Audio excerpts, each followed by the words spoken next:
I'm all in favor of using the easiest approach possible as long as that approach isn't compromising the results.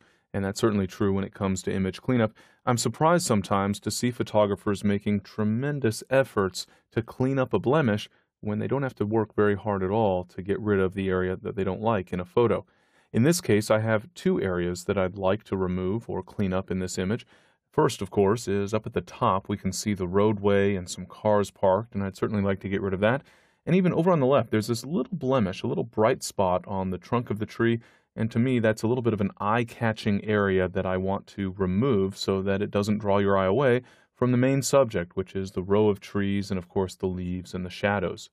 In this type of situation, the easiest approach is to simply crop the image. I'll go ahead and choose the crop tool from the toolbox, and all I need to do is grab the top left corner and drag it downward enough that the cars and the roadway are no longer in the frame, and to the right enough that that bright spot over on the left of the image is not included in the frame either.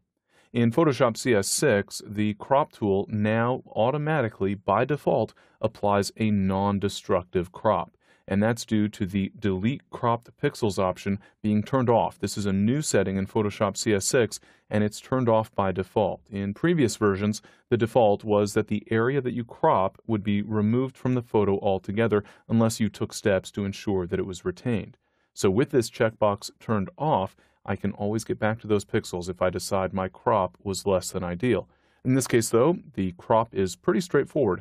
I'll go ahead and click the Commit button in order to apply that crop. Notice that I no longer have a background image layer. Rather, I have a layer 0, and all that means is that the background image layer has been converted from a layer that's protected to a normal layer that can be cropped.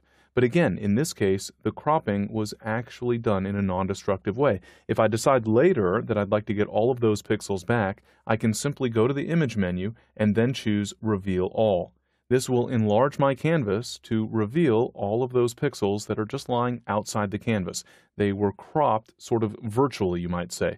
The canvas size was reduced in order to hide those pixels, but they're still there if I ever need to get back to them.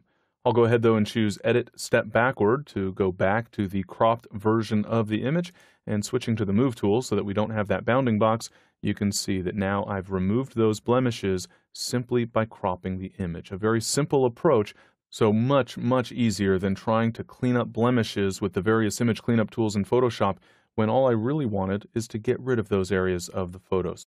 So a very simple cropping of the image can help us achieve our image cleanup goals with virtually no effort at all.